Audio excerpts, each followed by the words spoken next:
Meron tayong viewing ngayon sa Unit 1106, Grand Central Residences. So, nasa baba na siya. Sunday natin. Let's go! Hi. Very. Opo, yung agent ng Uber. Dito tayo. Hindi. Hindi. Tagal na nakuha yun kasi mag-work dito. So, medyo na-use tumira dito. First time. This is what yan na yun, yung workstation. Washing machine. Ito lang. Pero, yan po ba kayo sa, anong guest? Visitor? Visitor po kasi.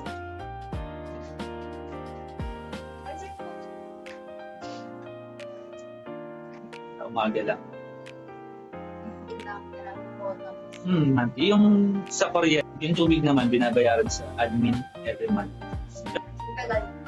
Ayun po, Mara dito malinis yan, maayos. Medyo makakalat.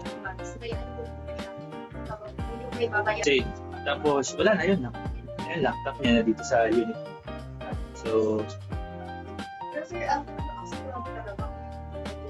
alright, sige.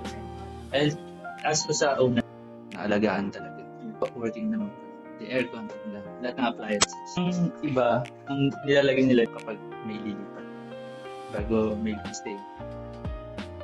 Tapos ito, paano dito work nyo ma'am, kaya dito nyo naisip. Naisip ko kasi dito. Ano ko? Alegria sa isip. Ano ko? Ano ko? Tapos, ano tawag ito?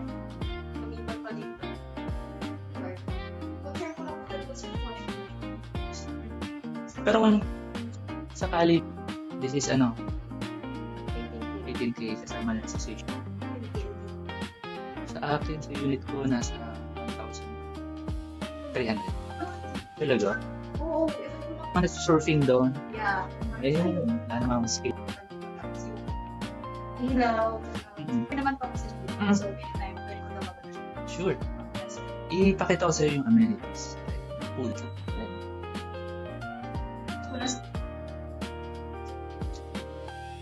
Ito yung pool.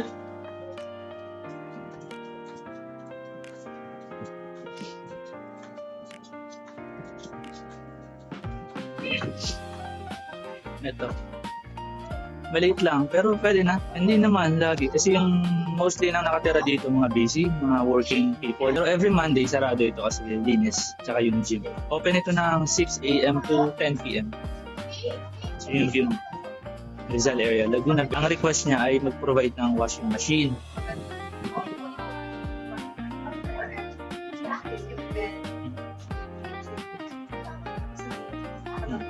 Ikaw? Oo. Kaya ayaw mo sa pet. Yes.